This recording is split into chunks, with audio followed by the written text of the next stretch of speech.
વ્રજ વિહાર શ્રી નવનીત પ્રિય શાસ્ત્રીને ભગવત સ્મરણ. હા, 333. શ્રી ગોકુલ મથુરા વચ્ચેના યાત્રા સ્થાનો. ગોપાલપુર. કાલે આપણે રાવલની વાત કરી.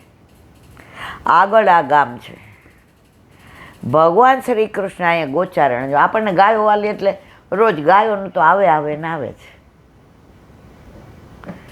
ભગવાન શ્રી કૃષ્ણે ગોચારણ લીલા કરેલી, તેથી આપ ગોપાલ કહેવાયા.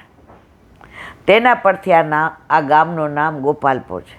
શ્રી ગુસાઈજીના સેવક શ્રી મેહાઢીમર અહીં શ્રી યમુના તટે રહેતા હતા.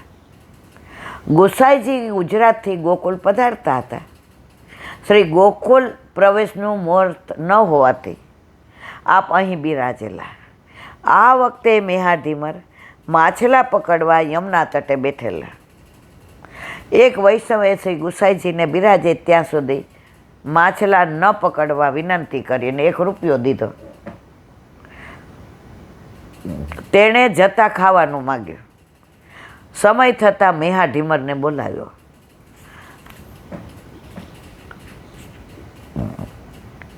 તેને પુરુષોત્તમ સ્વરૂપે ગુસાઈજીના દર્શન થયા. શરણે લેવા વિનંતી કરે. ગુસાઈજીએ તેને સપરિવાર નામ નિવેદન કરાવ્યું.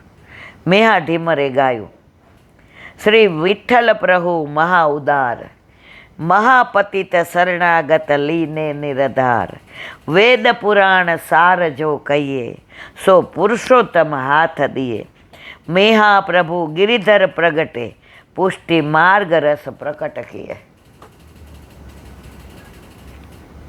ઘરમાં તે ભગવત સેવા કરતા. તેમના સ્ત્રીને પ્રસૂતિ દશામાં અત્યંત તાપ થતાં પ્રભુએ સેવા કરવાની આજ્ઞા આપી કે 16 તું કર.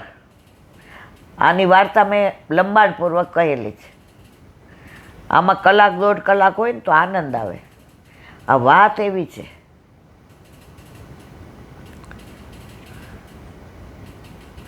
મેહાએ અંત પુત્ર સાનુકૂળ સેવક ન હોવાથી પોતાના પ્રભુને વૈષ્ણવ દ્વારા શ્રી ગુસાઈજીને ત્યાં હૃદય વેદના સાથે પધરાવીને લીલામાં પ્રવેશ કર્યો. જો ત્યારનાય ગણાયને દીકરા અનુકૂળ નહોતા, તો અત્યારે તો કળિયુગમાં આવું હોય. મધુરાષ્ટક, ગુંજા મધુરા. કાલે આપણા ગુંજાવનની વાત. આ બધું 1-1.5 કલાકનો ટાઈમ હોય તો પ્રસંગ કહેવાનો આનંદ આવે. ગુંજાવનનો પ્રસંગ. શ્રી દ્વારકાધીશ પ્રભુના સામનેજી કોણ? શ્રી દ્વારકાધીશ પ્રભુના સામનેજી કોણ તે જાણતા અગાઉ આપણે એ જાણીએ કે શ્રી વેદવ્યાસી પાસેથી એ સ્વરૂપ મહાપ્રભુજી પાસે કેવી રીતે પધાર્યું? શ્રી વેદવ્યાસીએ ઠાકોરજીને વિનંતી કરી, હે પ્રભુ, દિવસે દિવસે યુગ ધર્મ બદલાતો જાય છે. કળિયુગ આવશે, ધર્મ તપ દયા દાન રહેશે નહીં. આ કોણ કહે છે? વ્યાસી. કોને કહે છે? પ્રભુને. આ દ્વારકાધીશ પ્રભુનું સ્વરૂપ ક્યાંથી પધાર્યું અને ગુંજાવન સાથેનું શું અનુસંધાન, એ આખી લીલાનું અહીંયા, જો લંબાણમાં નહીં હોય તો પછી હું કહીશ. આવા સમયે આપણી સેવા અને મારો ઋષિ ધર્મ કેવી રીતે નભશે, ત્યારે કે ખબર હતી કે આવો કળિયુગ આવશે.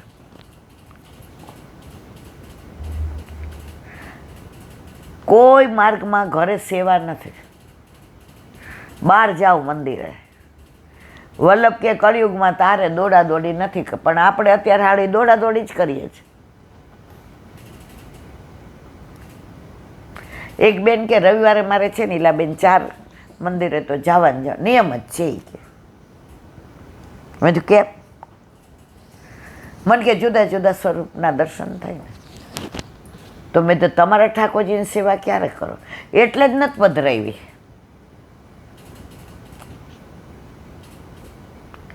જેના ઘરે પ્રભુ ન હોય ને એને બધે જુદી જુદી જગ્યાએ જવું ગમે. શ્રી પ્રભુએ તેમને રાજા યુધિષ્ઠિરને ત્યાં પધરાવી દેવા કહ્યું. રાજા યુધિષ્ઠિર પાસે તે સ્વરૂપ અર્જુન પુત્ર અભિમન્યુના પુત્ર પરીક્ષિતને સેવા કરતા શીખવાડી પધરાવી દીધું. રાજા પરીક્ષિતના મહેલમાં સૌર શર્માના બ્રાહ્મણ પુત્રની સેવામાં રહેતા હતા. સૌર શર્માને પ્રભુએ સ્વપ્નમાં આબુ પર્વત પહોંચી જવા કહ્યું, જ્યાં તેમનું પ્રભુનું પ્રાચીન સ્થાન છે. ત્યાં પધરાવી સેવા કરવાનું કહ્યું. બાકીનું કાલે. બોલો વલ્લભાધીશ. દયારામભાઈના ચંદ્રાવલા. કાલે આપણે જોયું કે પ્રભુ સ્વપ્ન દ્વારા, નાટક દ્વારા, ચિત્ર દ્વારા, સ્વરૂપ દ્વારા આપણા ઉપર કૃપા કરે છે. હવે આગળ પ્રેમ ભાવ ભક્તિ વિના પ્રભુને પ્રમાય નહીં. દયારામભાઈ, તમે ગમે એટલી ક્રિયા કરો, ગમે એટલા મનોરથ કરો, ગમે એટલા પૈસા ખર્ચો, પ્રેમ વિના પ્રભુને પમાય નહીં. પદ્મનામદાસ ચોલા ધરાવતા હતા. વલ્લભના ગામમાં ગયા. અકાજીએ જોયું કે બહુ આમને દ્રવ્યનો સંકોચ, સામગ્રી મોકલી, એક ખૂણા મૂકી દીધી. બીજે દિવસે આવી મથુરાધીશને પૂછ્યું, મારા વાલા વલ્લભની ઘેર 56 ભોગ આરોગવો છે કે મારા પલાળેલા છોલા? મથુરાધીશ કે મારે તારા પલાળેલા છોલા જ જોઈએ છે. સામગ્રી બધી લઈ વલ્લભના ઘરે પધરાવી, નાવ તૈયાર કરી ને મથુરાધીશને પધરાવી દીધા. હાલો ઘરે. આજ્ઞા લેવા ગયા. વલ્લભ કે ઓજીને કે આ સામગ્રી પધરાવી દીધી ને, જુઓ, ગુરુ દ્રવ્ય, વૈષ્ણવ દ્રવ્ય, આ બધા દાખલા છે. કિશોરીબાઈનો દાખલો જો, આ ગુરુ દ્રવ્ય, કિશોરીબાઈ વૈષ્ણવ દ્રવ્યનું. તાવ આવ્યો તો બાજુવાળાએ કીધું, લે તારા ન થાય તો આ લાડવા ધરાવ. ઠાકો જે પાટું માર્યું, એ કે ટાઢી રોટલીને છાશ ધરાવ. તારા હાથના બનાવેલા માં મારા આવા લાડુ નથી ખાવા. આપણે ક્યાંય જવું હોય ને તો આપણા છોકરાને કહીએ, જો બાજુવાળાએ આજે મસ્ત પંજાબી શાક ને પરોઠા, તો એને ઘરે જમી લેજે, હું સાંજે આવી જઈશ, આવી જગ્યાએ તો ન લઈ જવાય બટા. તો બા તમે શું ખાશો? મેં તો રાતના થેપલા કરી રાખ્યા છે, રસ્તામાં ટીંબણ કરી લઈશ. મમ્મી મને લઈ જાય ને હું તારે યાર ટાઢા થેપલા ખાઈ લઈશ. એને યાર બીજું કાંઈ નહીં માગો બસ, પણ મને તારે ભેગો લઈ જાય. એને ઓલી લાલચ ન થઈ. એમણે આપણા ઠાકોરજીને આપણે જે ધરાવીએ તે.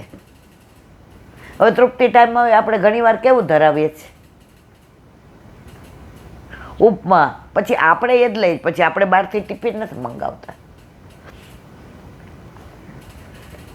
પ્રભુને એની માં બહુ હાલે છે. માનો તો, મૂર્તિ માનો તો તમારે જેમ કરવું હોય તેમ.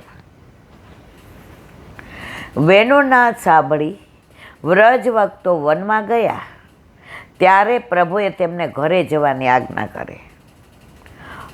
જો ચાલ્યા ગયા હોત તો ગોપી પ્રેમ કી ધ્વજા શબ્દ કહેવાત નહીં. જેનું સર્વસ્વ પ્રેમી માત્ર પ્રભુ જ છે, તેને કોઈનો ડર લાગતો નથી, કોઈનો મોહ નથી. આથી જ કવિશ્રી કહે છે, આવા પ્રભુને પ્રેમ ભાવે ભજી જન્મ સફળ બનાવવો સેવો શ્રી કૃષ્ણ કૃપાળ. હવે આવશે 74મું પૂરું અને 75મું.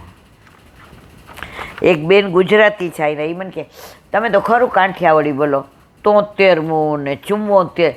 મેં કીધું અમે નાના જે ભણ્યા હોય એ કે એક શબ્દ અમારો નથી બોલતા. મેં તો હવે પાકા ગળે કાંઠા ચડે નહીં, હવે જેવા છીએ એવા જ છીએ. હવે આવ્યો 75માં. જો દુઃખ થાય હરિ સેવતા તો તે સુધા સમૂહ પ્રમાણો, વિષય ભોગવતા સુખ છે તે વિષ સરખું સર્વ જાણો. જાણો જેમ ખસ ખડતા મીઠી, ક્ષણ પછી આગ ઉઠે અંગીઠી. ઓસડ પીતા કટુ તુર્ત લાગે, રોગ ગયા પછી આનંદ જાગે. સેવો શ્રી કૃષ્ણ કૃપાળ. દાખલા કેવા દયારામભાઈ આવે એ કે ખ થઈ હોય ને ખસ, એવી મીઠી ખજવાળ આવે, બહુ ખજવાળી નાખે એવું મીઠું મીઠું લાગે. પણ મારા વાળા પછી અંગીઠી, સગડીમાં દેવતા હોય ને એવી બળતરા થાય. તો આ સંસારમાં જેટલું ખણીને રહેશો ને મીઠું મીઠું લાગશે, પણ આગ ઓલવવાના બદલે આગને પ્રગટાવો છો. આ સંસાર એવો છે. સંસારીનું સુખ કેવું ઝાંઝવાના નીરચેવું, હવે હું તો બળભાગી રે. મોહન પ્યારા મુખડાની માયા લાગી રે. મીરાબાઈ કે મુખડાની માયા લાગી, મોહન પ્યારા. સંસારીનું સુખ કેવું ઝાંઝવાના નીર. ગાડી લઈને જતા હોય ને બહુ જ તડકો હોય, ક્યાંય પાણી ન દેખાય, આગળ એમ લાગે એટલે હા જો તો કેટલું બધું પાણી. ગાડી ત્યાં પહોંચે ત્યારે ખબર પડે આ ઝાંઝવાના નીર છે, આનેથી તરસ ન બુજાય. આ સંસારનું સુખ એવું છે, એનાથી જન્મારો સફળ ન થાય. આ સેવા સ્મરણ સત્સંગ કરીએ ને તો જન્મારો સફળ થઈ જાય. બોલો વલ્લભાધીશ.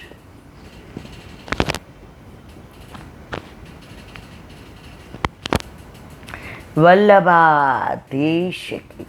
સુબોધિનીજીનું પાન વલ્લભ કરાવે તો થાય, આને સ્પર્શ કરવો આપણા બસની વાત નથી. જેમના દર્શન થાય તેમના પર પ્રેમ થાય, પરંતુ જેમના કોઈ પ્રકારે દર્શન નથી થતા તેમના ઉપર પ્રેમ કેમ થઈ શકે? એવી શંકા પણ યોગ્ય નથી. કારણ કે નિષ્કામ રહી પોતાની યોગ્યતા પ્રમાણે ભગવાનની એકધારી સેવા કરવાથી જ સર્વે ભગવાનના દર્શન કરી શકે છે. બીજા કોઈ રીતે ભગવાનના દર્શન થઈ શકતા નથી.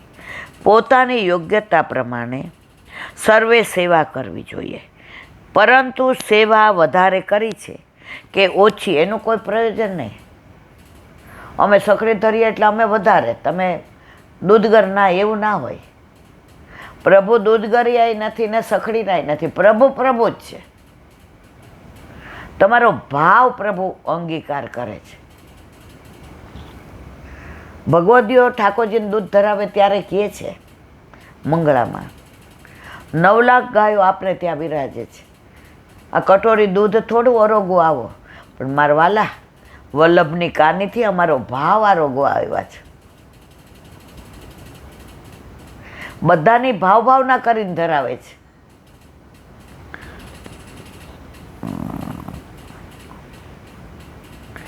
ભગવાનના દર્શન કરવાનું આ અંદરનું સાધન છે. પ્રાણી માત્ર ઉપર દયા રાખવી, જે કાંઈ પ્રાપ્ત થાય તેથી સંતોષ રાખવો અને સર્વ ઇન્દ્રિયોને શાંત રાખવી. આમ કરવાથી ભગવાન તરત પ્રસન્ન થાય છે. આ તેમના દર્શન કરવાનું 12મું સાધન. જે મનુષ્યો આપણા ચરિત્રનું શ્રવણ કરે છે, ગાન કરે છે, વારંવાર પ્રશંસા કરે છે, સ્મરણ કરે છે અને તેનાથી આનંદ પામે છે, તેઓને સંસારના પ્રવાહનો નાશ કરનારા આપણા ચરણારવિંદના અલ્પ સમયમાં દર્શન થાય છે. એમ ભગવાનની સ્તુતિ કરતા કુંતીજીએ ભગવાનના દર્શન થવાનું ઉત્તમ સાધન કહેલું છે. પદાર્થ માત્રથી ઈચ્છા અથવા જરૂરિયાતોનો ત્યાગ કરી ભગવાનના ભક્તો સાથે ભગવાનના પરોક્રમોમાં આસક્તિ રાખી આદર કરવો એ ભગવાનના દર્શન કરવાનું ઉત્તમ સાધન છે. તેથી ભગવાનના અવતાર કપિલે મુક્તિ પ્રાપ્ત કરવાનું સાધન જણાવેલ છે. તે મુખ્ય સાધન નથી. રાજાની પેઠે શ્રી કૃષ્ણ કોઈક જીવને કોઈક સાધનથી ફળ આપે તો તે ઉપરથી એમ ન માનું કે સદા તે સાધન કરવાથી ભગવાન તેને તે ફળ, બધાને એક સરખા સાધનનો ઉપયોગ કરવાથી ફળ મળે એવું નથી. રાજા કોઈ સમયે પોતાની રાણીને પણ સેવક પાસે માર મરાવે. તેથી મોટા કોઈ અધિકારી પણ તે રાણીનો તિરસ્કાર કરી શકતા નથી. રાણીનો ગમે એટલો રાજા પેલું કરે, પણ એકવાર રાણી બન્યા પછી એના પટ્ટાવાળા એનો તિરસ્કાર કરી શકે નહીં.